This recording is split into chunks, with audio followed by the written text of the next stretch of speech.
बच्चों एक्सरसाइज 3.3 का first question है, फाइंड कीजिए ट्रांसपोज। और यहाँ पर हमें 3 मैट्रिसेस दिए हुए हैं बच्चों, और इसका हमें ट्रांसपोज फाइंड आउट करना है। तो कैसे फाइंड आउट करेंगे बच्चों?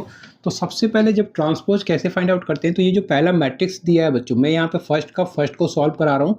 तो इस मैट्रिक्स का हम नाम दे देंगे बच्चों कि ये ए मैट्रिक्स है, ठीक है। तो ये 5 है, 1/2 और ये आपका -1, ठीक है। तो ये कौन सा मैट्रिक्स है बच्चों? तो इसका नाम मैंने दे दिया कि ये ए मैट्रिक्स है। अब इस ए मैट्रिक्स का आपको क्या फाइंड आउट करना है? तो ट्रांसपोज फाइंड आउट करना है, ठीक है।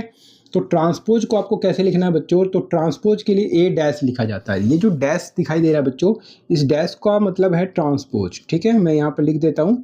तो ए डैश का मतलब यह है कि ट्रांसपोज ऑफ ए, ठीक है। ए डैश मतलब ट्रांसपोज ऑफ ए, ऐसे पढ़ना है आपको। तो ए का ट्रांसपोज, राइट।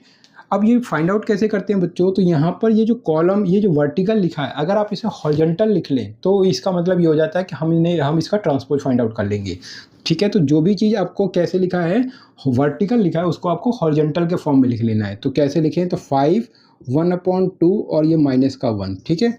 तो इस तरीके से ये जो मैट्रिक्स बना, ये ए का ट्रांसपोज आ गया। कहने का मतलब क्या होता है ट्रांसपोज में हम रो को कॉलम बना देते हैं और कॉलम को रो बना देते हैं। तो यहाँ पर देखिए, ये रो था बच्चों, 5 ये रो था, तो इसको हमने कॉलम बना दिया। ये 1/2 भी ये सेकंड रो था, इसको आपने कॉलम बना दिया, सेकंड कॉलम। और ये -1 जो है बच्चों, ये आपका थर्ड रो था, जो कि हमने थर्ड कॉलम में चेंज कर दिया, ठीक है। तो या तो आप ऐसे समझ लीजिए कि रो को कॉलम बनाना है, कॉलम को रो में, या आप ऐसे समझिए कि हॉरिजॉन्टल जो लिखा है उसको वर्टिकल में चेंज कर दीजिए, या वर्टिकल जो लिखा है उसको हॉरिजॉन्टल में चेंज कर दीजिए, ठीक है। तो ये इसका आंसर हो जाएगा बच्चों। तो उम्मीद करता हूँ समझ में आ गया होगा। अभी मैं इसको सेकंड क्वेश्चन कराता हूँ तो और अच्छा क्लियर हो जाएगा, ठीक है। तो जब मैं इसको सेकंड पार्ट करूँगा बच्चों, तो आपको क्या करना है, इसको आपको बी मैट्रिक्स लेट करके चलना है। तो लेट कर लेते हैं बच्चों कि ये बी मैट्रिक्स है, तो लेट कर लेते हैं बी। तो बी मैट्रिक्स क्या है? तो 1 -1 और ये आपका 2 और ये आपका 3, ठीक है। ये आपका बी मैट्रिक्स है। अब आपको इसका क्या करना है? ट्रांसपोज फाइंड आउट करना है। तो ट्रांसपोज कैसे फाइंड आउट करते हैं? तो ट्रांसपोज के लिए मैंने क्या कहा, बी डैश करना है। अब यहाँ पर देखिए बच्चों, मैंने क्या कहा, हॉरिजॉन्टल जो भी रो है उसको आप कॉलम बना दीजिए। तो ये 1 और -1 ये रो में है, तो इसको आपको कॉलम वाइज लिख लेना है। तो 1 -1, फिर ये देखें 2 3, इस तरीके से हॉरिजॉन्टल लिखा है, तो इसको आपको कॉलम वाइज लिख लेना है, मतलब वर्टिकल लिख लेना है, 2 और 3, राइट। और इस तरीके से ये जो बन आ गया बच्चों, ये इसका ट्रांसपोज आ गया बी मैट्रिक्स का, ठीक है। तो ये बी का ट्रांसपोज इस तरीके से फाइंड आउट करना है, ठीक है। अब आपको ये थर्ड मैट्रिक्स है, इसका भी ट्रांसपोज फाइंड आउट करना है। तो फाइंड आउट करते हैं बच्चों। अब थर्ड का हम ट्रांसपोज फाइंड आउट कर रहे हैं बच्चों, तो फर्स्ट का थर्ड, ठीक है। तो फर्स्ट का थर्ड कैसे सॉल्व करेंगे बच्चों? तो इसको लेट कर लेंगे बच्चों कि ये जो मैट्रिक्स है वो सी मैट्रिक्स है, ठीक है। क्या कौन सा मैट्रिक्स है? सी। और ये है -1 5 6 और ये आपका ये √3 5 6 और ये आपका 2 3 -1। ये मैट्रिक्स आपको कौन सा दिया है? सी मैट्रिक्स दिया बच्चों। आपको क्या करना है? इसका ट्रांसपोज फाइंड आउट करना है।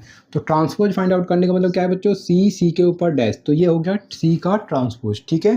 अब ट्रांसपोज कैसे फाइंड आउट करेंगे बच्चों? तो ये जो हॉरिजॉन्टल दिखाई दे रहा है, इसको आपको वर्टिकल लिख लेना है।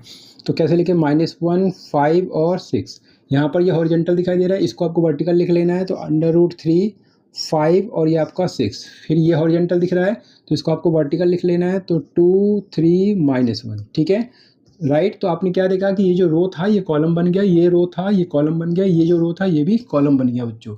तो रो को कॉलम में बदलना या कॉलम को रो में बदलना क्या होता है बच्चों? ट्रांसपोज होता है, ठीक है। तो उम्मीद करता हूँ बच्चों ये भी आपको समझ में आ गया होगा, और ये होगा, ये सी मैट्रिक्स का आंसर हो जाता है बच्चों।